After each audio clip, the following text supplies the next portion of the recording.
말씀은 베드로전서 1장 3절에서 4절 말씀입니다. 신약성경 베드로전서 1장 3절에서 4절 말씀.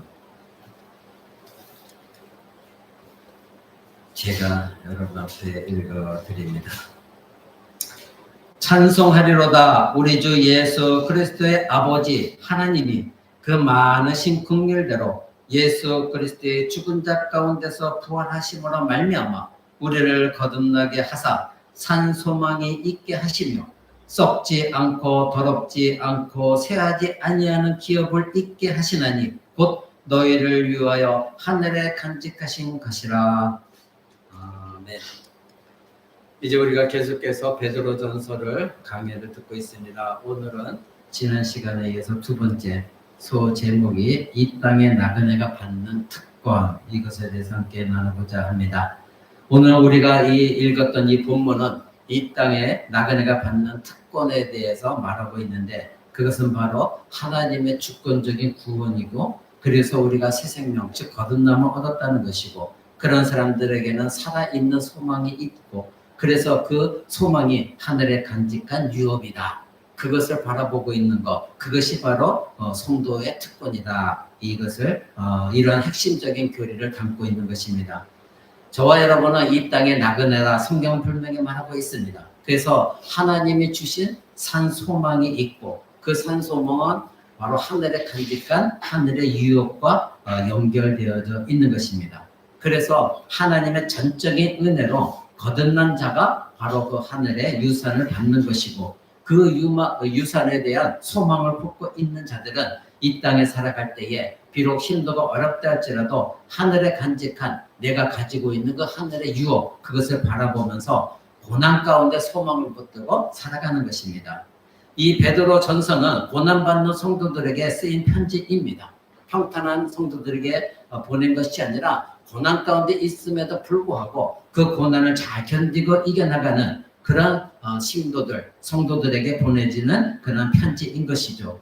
그래서 그들은 이 땅 가운데 살아갈 때에 나그네의 삶을 살아가는 사람들인 것입니다. 그런데 그런 사람들이 고난 속에서도 3절 첫 번째, 하나님을 찬송하는 사람들입니다. 3절 첫 번째 보니까 찬송하리로다. 바로 고난 속에서도 나그네의 삶을 살아가면서도 그들은 자기 자신의 소망이 하늘에 있기 때문에 그 하나님을 찬송하면서 살아가는 사람들이다, 이것입니다. 그들이 고난 속에서도 왜 찬송하는 하나님의 영광을 돌리는 삶을 살아갑니까? 바로 하나님의 주권, 하나님의 은혜를 신뢰했기 때문에 그런 것입니다. 바로 이러한 신도들이 이 땅 가운데 나그네로서 살아가는 사람들이고, 그래서 그들이 받고 있는 특권이 무엇인가를 분명히 알고 있기 때문에 하나님을 찬송할 수가 있는 것입니다. 그러면 우리가 받고 있는 특권이 무엇입니까? 그것은 바로 하나님의 긍휼입니다. 그런데 그 긍휼은 아무나 받는 것이 아니라 바로 주권적인 하나님의 선택을 받은 사람들, 그 사람들에게만 하나님의 긍휼이 나타나지는 것이죠. 그것이 3절에 나와 있습니다. 찬송하리로다. 우리 주 예수 그리스도의 아버지 하나님이 그 많으신 긍휼대로 바로 우리들에게 소망을 주셨다. 긍휼이 먼저 나옵니다. 하나님의 많으신 긍휼. 당연히 우리가 받은 구원의 출발점은 어디입니까? 하나님의 긍휼에 있어요. 하나님의 저와 여러분을 불쌍히 여겨주시지 않았다면 우리는 구원을 얻을 수가 없는 거예요. 그래서 성경은 계속해서 하나님의 긍휼에 대해서 말하고 있습니다. 우리는 이미 에베소서 강의를 들었습니다. 에베소서 2장 4절에 보면 긍휼이 풍성하신 하나님이 우리를 사랑하신 그 큰 사랑을 인하여 허물로 죽은 우리를 그리스도와 함께 살리셨고 너희는 은혜로 구원을 얻은 것이다. 이렇게 말하고 있죠. 자, 긍휼이 풍성하신 하나님, 하나님의 긍휼 때문에 우리를 불쌍히 여기신 그 하나님의 긍휼 때문에 허물로 죽은 우리를 그리스도와 함께 살리셨다는 겁니다. 그러니 하나님의 긍휼이 없으면 우리는 구원을 얻을 수가 없는 것입니다. 그렇다면 왜 우리는 하나님의 긍휼을 받아야 됩니까? 왜 우리는 하나님의 긍휼로 구원을 얻는 이러한 하나님의 구원이 필요했습니까? 그것은 저와 여러분들은 태어날 때부터 전적으로 타락했기 때문에 그런 것입니다. 아담이 타락한 이후로 저와 여러분은 태어날 때부터 전 인격이 타락하고 전적으로 부패한 존재로 태어났기 때문에, 즉 죄로 오염된 상태로 태어났기 때문에 그렇습니다. 그래서 어느 누구도 스스로 하나님을 찾거나 스스로 자기 자신을 구원할 능력이 없는 상태로 태어났기 때문에 그런 거예요. 그래서 로마서 3장 10절을 말하죠. 의인은 없나니 하나도 없다. 깨닫는 자도 없고 하나님을 찾는 자도 없다. 이렇게 분명히 말하고 있어요. 즉 우리 스스로 하나님을 찾을 수도 없고 우리 스스로 구원을 얻는 의인이 될 수도 없다는 겁니다.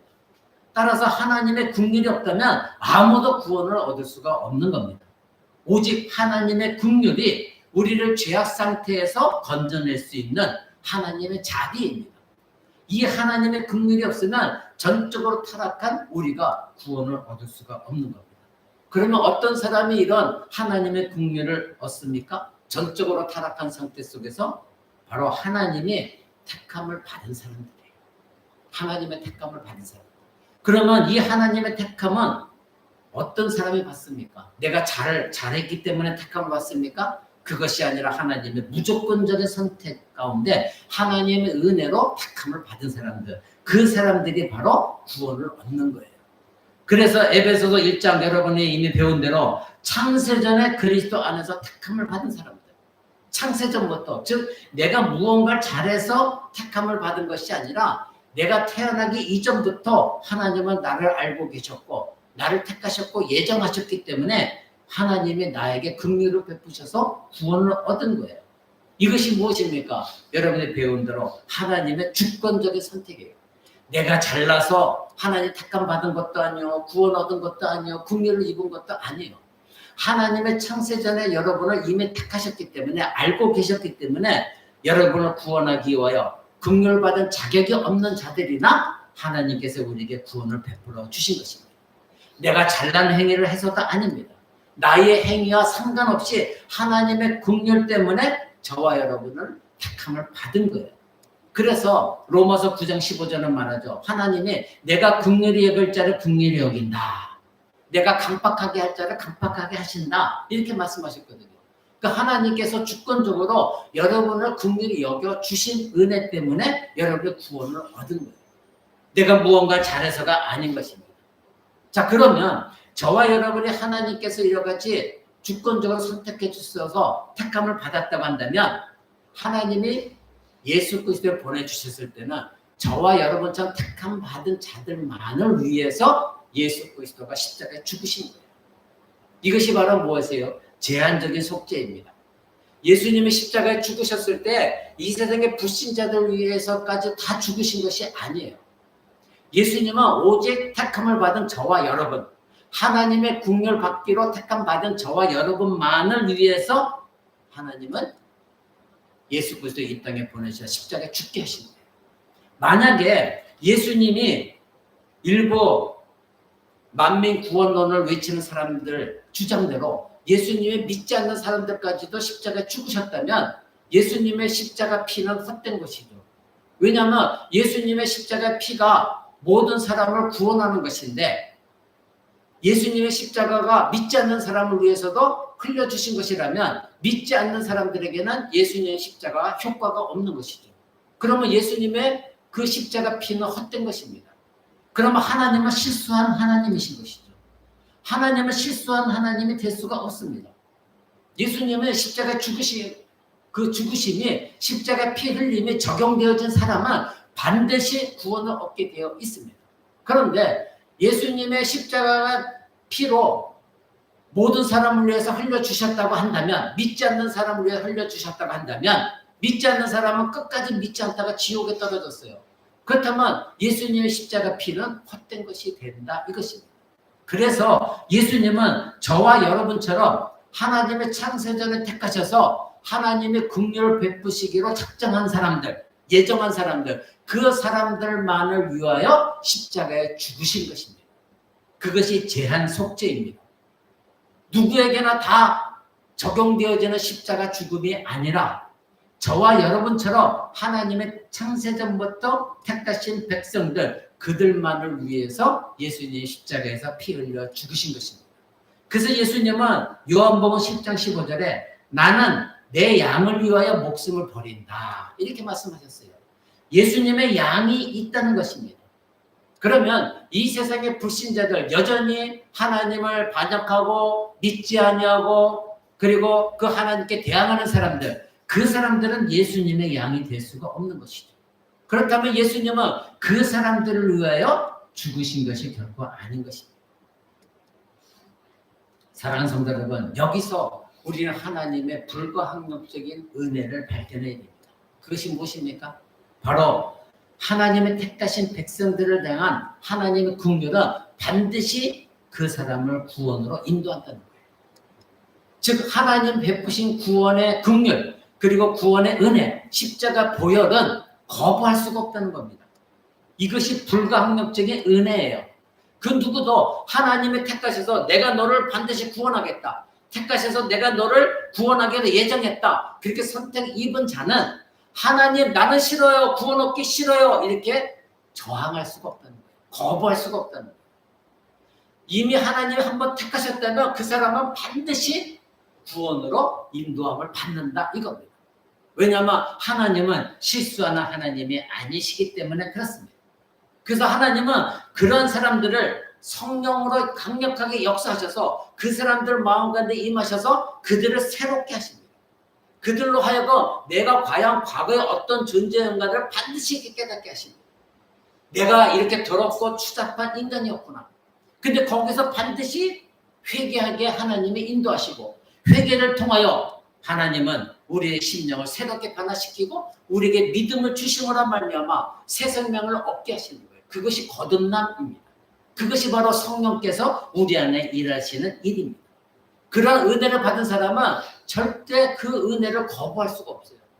그 은혜를 입은 사람은 그 자리에서 눈물 뿌려 하나님 내가 죄인이었네요. 과거에 내 삶을 뒤돌아봤더니 하나님의 은혜였습니다. 그 죄에서 나를 구원하신 것은 오직 하나님밖에 없습니다. 눈물 흘리며 회개하는 것입니다. 사랑하는 성도 여러분, 그래서 예수님은 요한복음 6장 37절에 이렇게 말씀하셨습니다. 아버지께서 내게 주시는 자는 다 내게로 올 것이요 내게 오는 자는 내가 결코 내어쫓지 않을 것이다.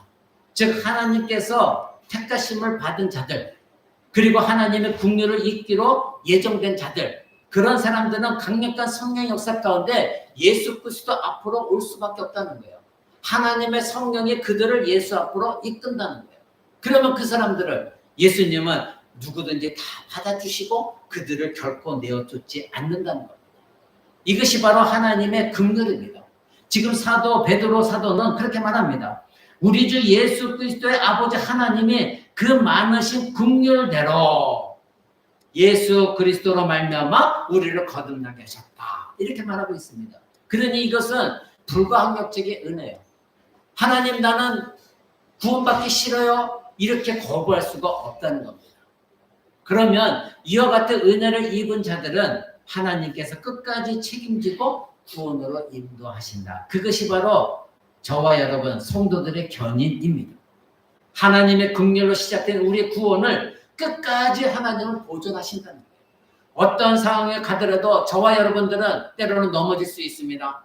때로는 하나님을 떠나 살 수도 있습니다. 하나님을 배반할 수도 있습니다. 그러나 하나님의 창세전에 한번 택하신 백성이라고 한다면 그래서 하나님이 여러분에게 긍휼을 베푸셔서 구원의 은혜를 베푸셨다면 우리가 살아가는 동안에 있어서 넘어지고 쓰러지고 은혜 미끄러질 때도 있습니다.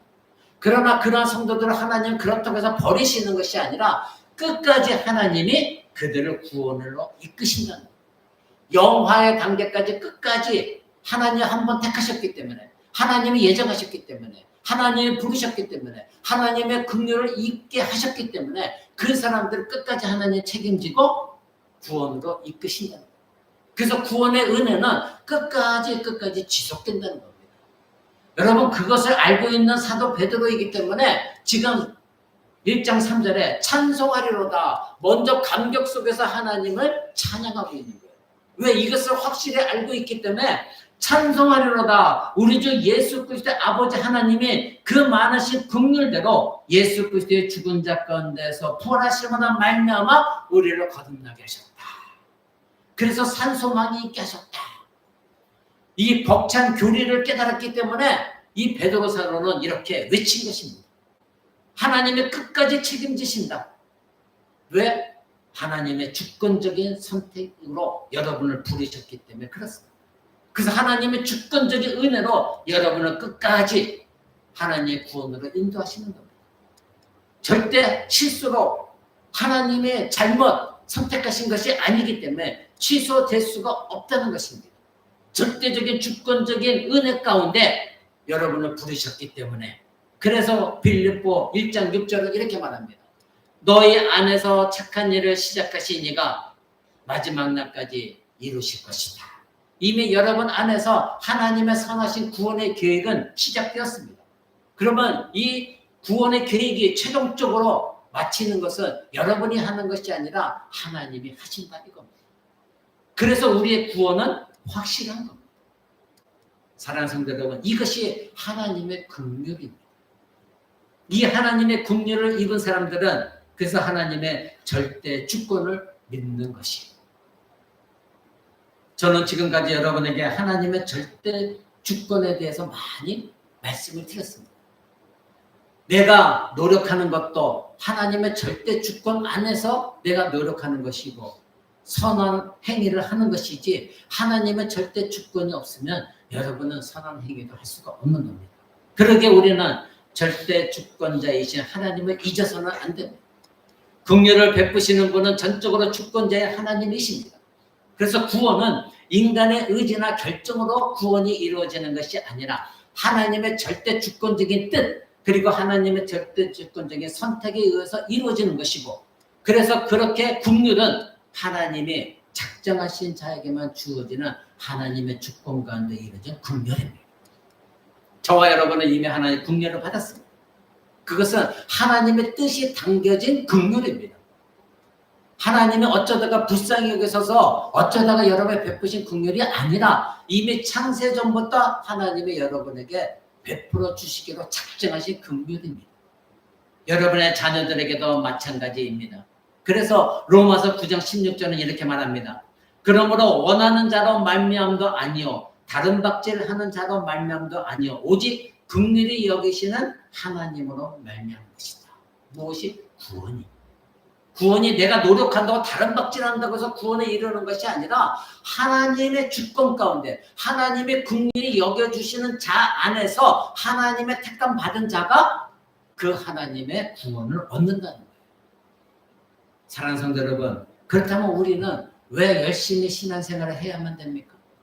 내가 열심히 해서 구원을 얻는 것이 아니라 이미 내가 구원의 은혜를 얻었기 때문에 거기에 하나님께 보답하고자 감사해서 여러분이 최선을 다해서 하나님을 섬기는 거예요.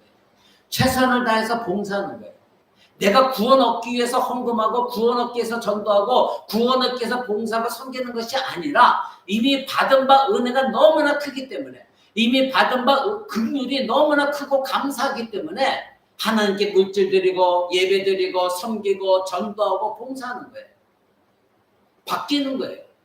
다른 사람들은 내가 긍휼을 얻기를 원하여서 구원 얻기 원하여서 무언가를 하려고 하지만 우리는 내 안에 이미 받은 바 은혜가 구원의 은혜가 너무나 크기 때문에 거기에 감사해서 은혜의 힘으로 하나님을 섬기는 것입니다.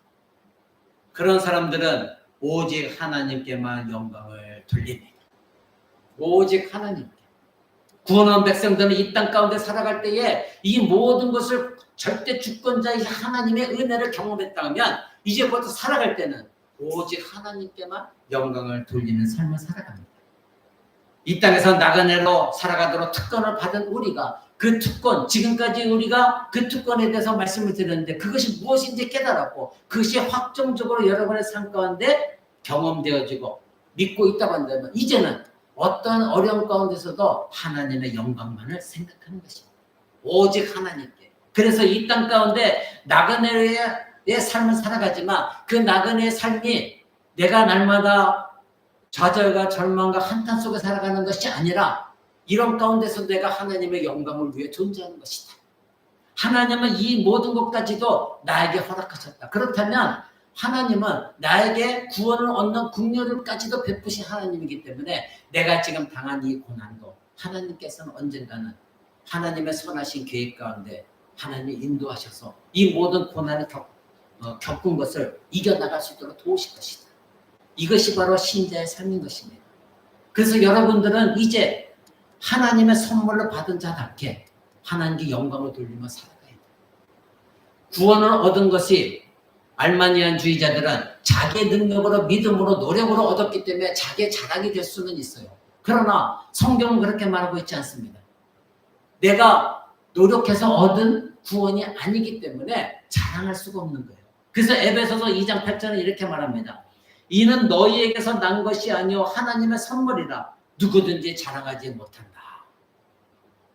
여러분 알마니안주의자들 주장하는 그 교회 다니는 사람들은 자부심이 대단합니다.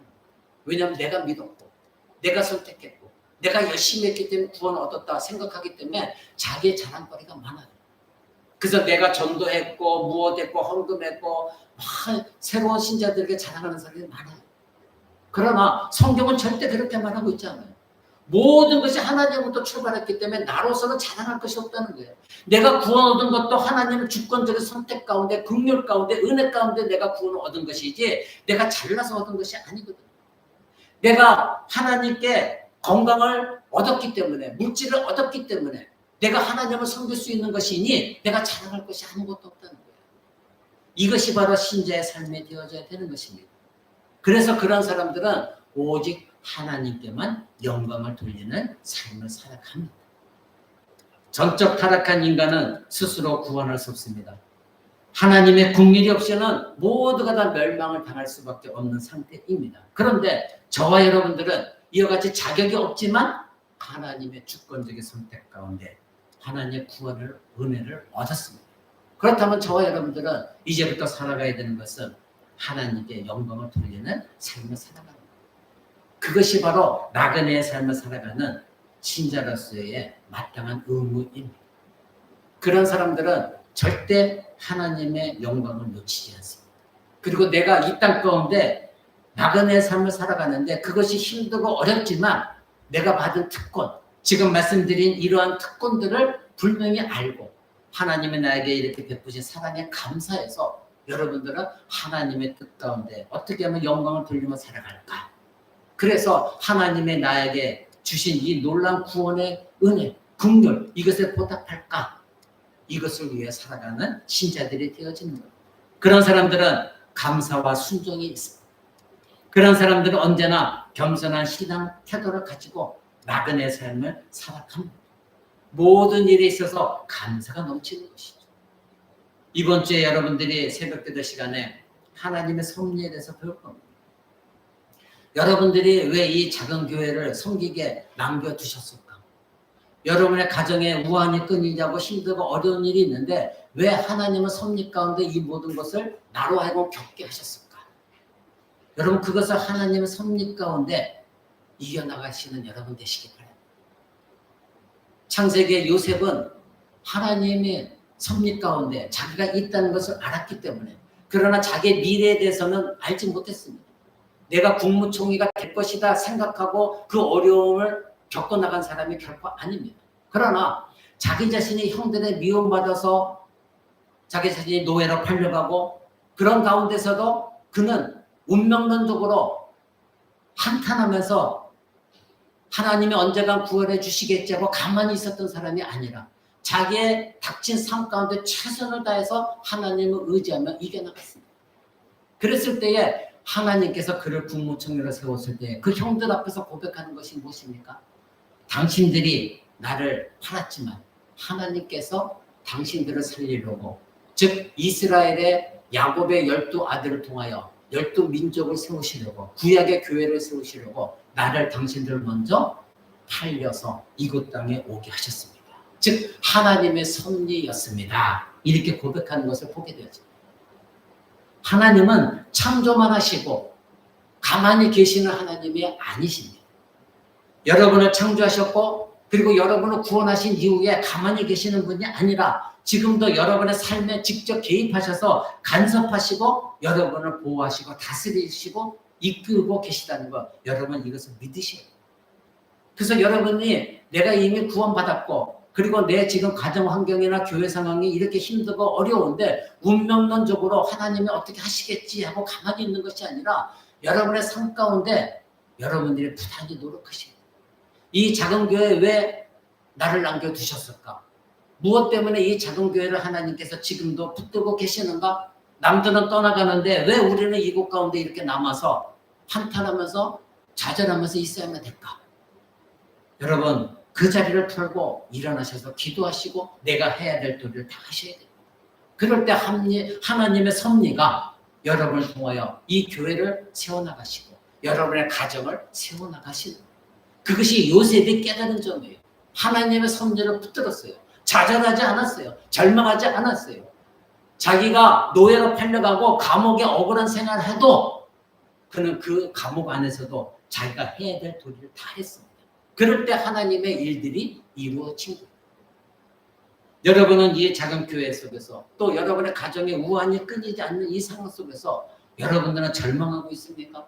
좌절하고 있습니까? 아니면 지금 하나님이 내게 주신 이 상황 가운데 하나님의 손을 여러분이 경험하시며 그리고 그 하나님의 손이 나를 이끌고 교회를 이끌고 내 가정을 이끌고 계시다는 것, 다스리고 계시다는 이 섭리를 믿고 있습니까? 어느 것을 여러분은 지금 믿고 있습니까? 절망 가운데 있습니까? 운명론 가운데 있습니까? 어차피 하나님이 하시겠지? 아닙니다. 하나님은 하고자 하시는 자를 도우십니다.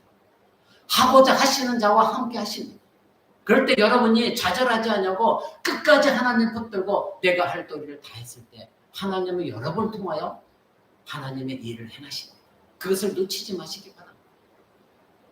사랑하는 성도 여러분, 이제 두 번째로 우리가 나그네 특권을 알아봤을 때에 그리스도의 부활로 인한 우리의 거듭남이 나그네의 특권이라는 걸 아셔야 됩니다. 연결되어야 됩니다. 3절을 보면 예수 그리스도를 죽은 자 가운데서 부활하게 하심으로 말미암아 우리를 거듭나게 하셨다. 이것이 하나님의 긍휼입니다. 바로 여러분의 거듭남, 이것은 성령의 역사이죠. 그래서 이 성령의 역사는 그리스도께서 부활하시고 승천하신 다음에 성령을 보내주셨기 때문에 여러분이 거듭나신 거예요.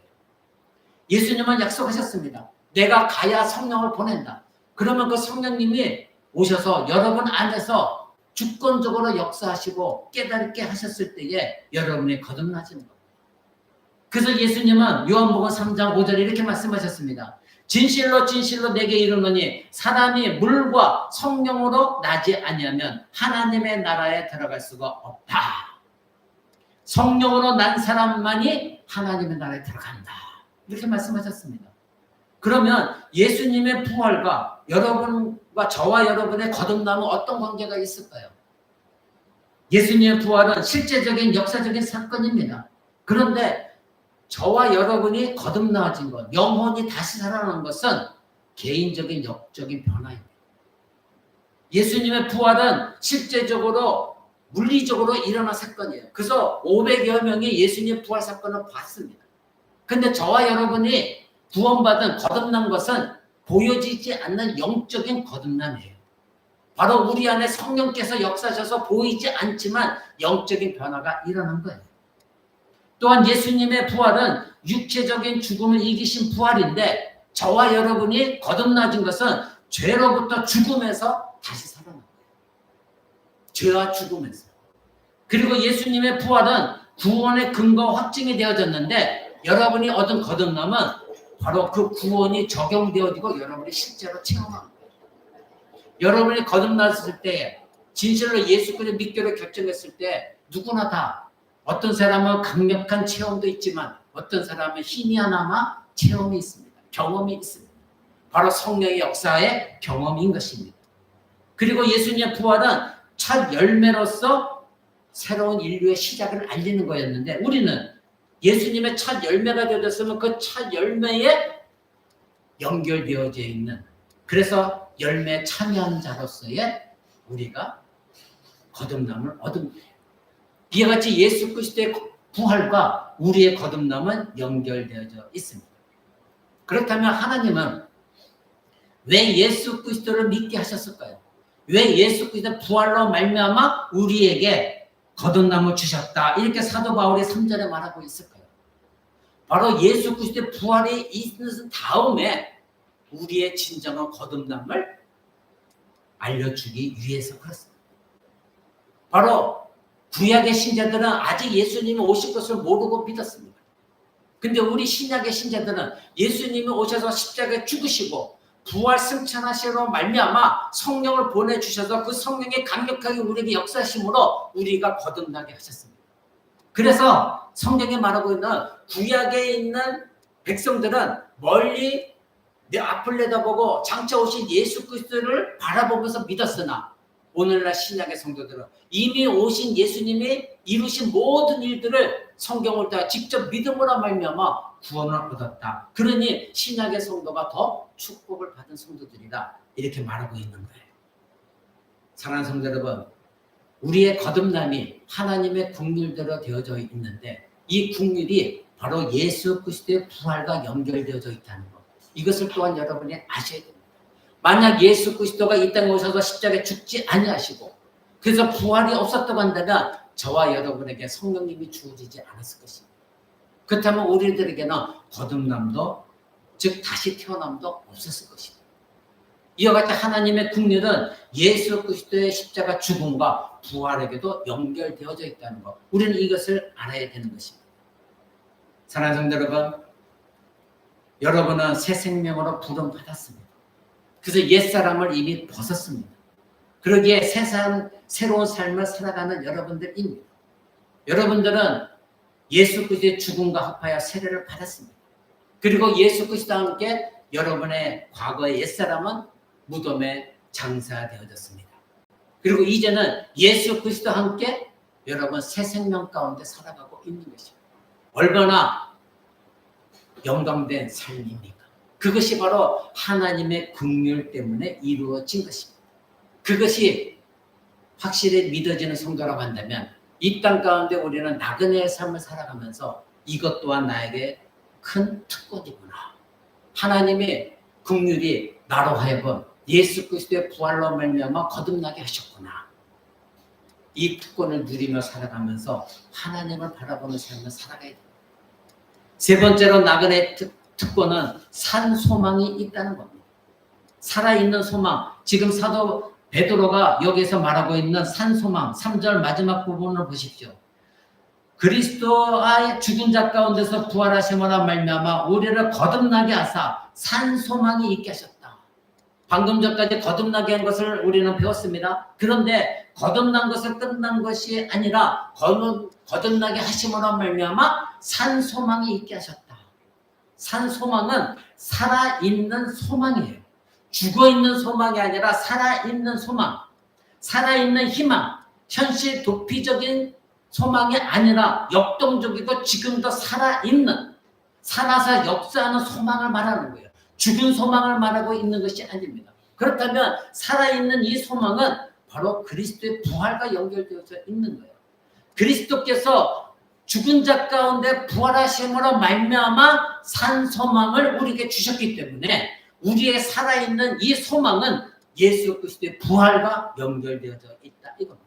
그러니 여기서 우리는 죽었고 그렇기 때문에 부활했고 그렇기 때문에 살아있다. 이것을 여러분 집중하셔야 돼요. 왜? 예수님은 우리의 죄 때문에 죽었고 예수님은 우리를 구원하시기 위하여 생명을 얻게 하시고서 부활하셨고 그렇기 때문에 우리에게 산 소망이 주어졌다. 이렇게 베드로 사도가 말하고 있는 것입니다.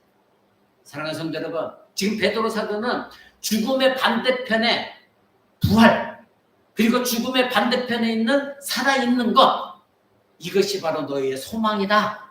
즉 이것은 죽어있는 세상의 소망이 아니라 하늘에 있는 살아있는 소망이다. 이렇게 분명히 우리에게 말하고 있습니다.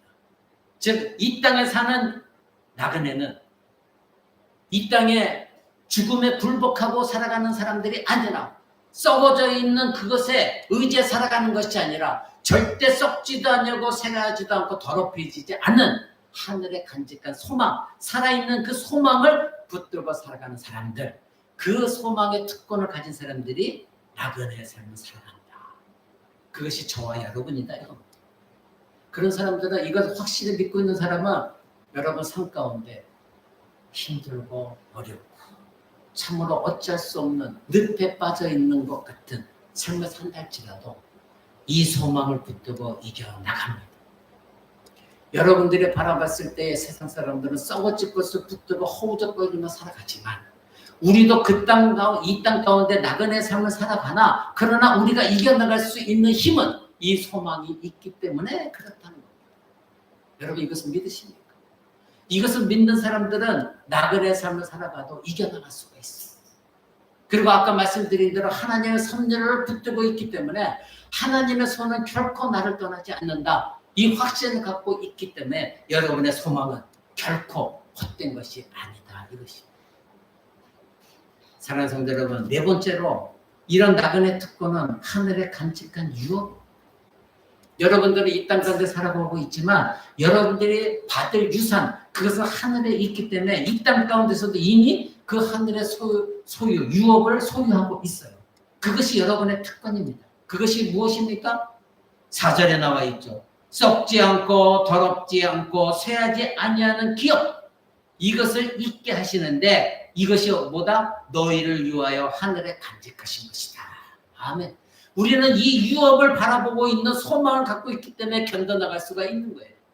이 세상 사람들은 이 땅에 썩어지는 것, 더럽혀지는 것, 쇠하여 멸하여 없어지는 것, 그것을 붙들고 살아가며 힘들게 살아가고 있지만 저와 여러분은 하나님의 긍휼 때문에 구원을 얻었기 때문에 우리가 받은 특권, 바로 하늘에 간직되어져 있는 우리가 장차 받을 유업, 썩지 않고 더럽히지 아니하고 쇠하지 아니하는 하늘에 있는 그 유업, 그것을 바라보고 있기 때문에 우리는 소망을 붙들고 살아갑니다.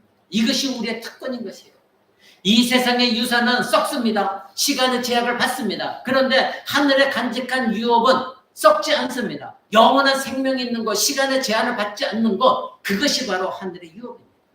이 세상의 유업은 더럽혀지고 죄의 영향을 받습니다. 그러나 하늘에 간직한 유업은 더럽히지 않냐고 완전한 거룩함에 있는 유업이에요. 그 누구도 그 유업을 더럽힐 수가 없는 겁니다. 이 세상에 있는 유산은 쇠하여지고 소멸되고 없어집니다. 그러나 여러분들이 장차 받을 하늘의 유업은 쇠하여 버리지 않습니다. 결코 줄어들지 않습니다. 영광 가운데 여러분이 반드시 쟁취할 하나님의 유업입니다. 사랑하는 성도 여러분, 이러한 유업은 곧 너희를 위하여 하늘에 간직한 것이다. 이렇게 사도 베드로는 우리에게 4절의 마지막으로 말하고 있습니다. 이 소망을 붙든 사람들이 진정 신자입니다. 그래서 신자는 이 땅의 것에 마음을 빼앗기지 않는 겁니다. 진짜 보물, 진짜 유업이 하늘에 안전하게 보관되어 있기 때문에 이 땅 가운데 마음을 빼앗기지 않아요. 좌절하지 않아요. 절망하지 않아요. 근심하지 않아요. 내 목에 칼이 들어와도 나는 하늘의 것을 바라보며 그 하늘의 유업에 소망을 두고 살아갑니다. 그런데 이 유업은 내가 노력해서 얻은 나의 공로 때문에 얻은 것이 아니라 전능하신 하나님, 창조주 하나님, 섭리하시고 다스리고 계시고 지금도 온 우주 만물을 주관하시는 하나님의 약속에 따라 보장되어진 유업이에요. 내가 그렇다고 해서 믿는 것이 아니라 하나님이 그렇다고 약속하신 보장된 유업이다 이겁니다. 그러니 반드시 여러분은 그 유업을 쟁취할 수가 있는 겁니다. 하나님의 보호 속에 예정되어 있는 유업인 것입니다. 그것은 이 땅 가운데 하나님의 구원의 은혜, 구원의 긍휼, 절대 주권자 하나님 나를 선택하신 그 선택의 은혜에 감사하며 살아가는 사람들, 그 사람들만이 누릴 수 있는 유업입니다. 그 특권을 여러분들은 지금 이 땅 가운데서부터 얻고 살아가고 있는 거예요. 이것을 분명히 인식하고 있다면 여러분 작은 것에 연연하지 않습니다. 그리고 어떤 고난에도 하나님의 영광을 바라봅니다. 그래서 로마서 8장 18절 이렇게 말합니다. 생각하건대 현재 고난은 장차 우리에게 나타날 영광과 비교할 수 없도다. 아멘. 이것은 이러한 특권을 분명히 인식하고 믿고 하늘에 있는 살아있는 소망, 하늘의 유업을 분명히 소유하고 있는, 확신하고 있는 신자들은 이런 고백을 할 수 있습니다. 내가 당한 현재의 고난은 장차 나에게 나타날 영광과 좋게 비교할 수 없다. 이것을 분명히 믿고 있기 때문에 고난이 와도 이겨나갈 수가 있는 것입니다. 사랑하는 성도 여러분, 모든 것은 전적으로 하나님의 은혜여 긍휼입니다. 그리고 하나님의 주권적인 선택 가운데 이루어진 것입니다. 그것이 여러분으로 하여금 하늘의 유업을 얻도록 하였습니다. 그렇다면 우리는 오직 하나님께 영광을 돌리는 삶을 살아가야 됩니다. 말씀 믿고자 합니다. 저와 여러분의 이 땅 가운데 나그네로서 받은 특권은 무엇입니까? 바로 하나님의 긍휼과 주권적인 선택이라는 것. 그리고 내가 받은 특권은 그리스도의 부활로 인한 내가 거듭나졌다는 것. 그리고 여러분의 특권은 산 소망이 있다는 것. 살아있는 소망입니다. 근데 그 소망은 어디에 있습니까? 하늘에 간직하고 있는 하나님이 보장해 주신, 하나님이 예정하신, 하나님 붙들고 계신 유업입니다. 우리가 이것을 분명히 붙들고 있다고 한다면 여러분의 이 작은 교회를 섬길 때마다 때로는 실망도 하고 좌절도 하고 낙심도 되어져. 또 여러분의 가정 속에 여러 가지 많은 일들이 있을 때 힘들고 어려움이 있다 할지라도 여러분은 이겨나갈 수가 있습니다. 하나님은 분명히 지금도 일하고 계시고 섭리하고 계시고, 그래서 내가 비록 나그네 삶을 살아갈 때 어려움이 있다 할지라도 결코 하나님의 그 섭리의 손길은 나를 떠나지 않는다. 하나님의 그 섭리의 손길은 이 작은 교회를 떠나지 않을 것이다. 이것을 분명히 붙들고 살아갈 때에 하나님이 일하실 것입니다. 이것을 믿고 살아가는, 그래서 이 땅 가운데 나그네 살아가도 나는 특권을 받은 사람이다.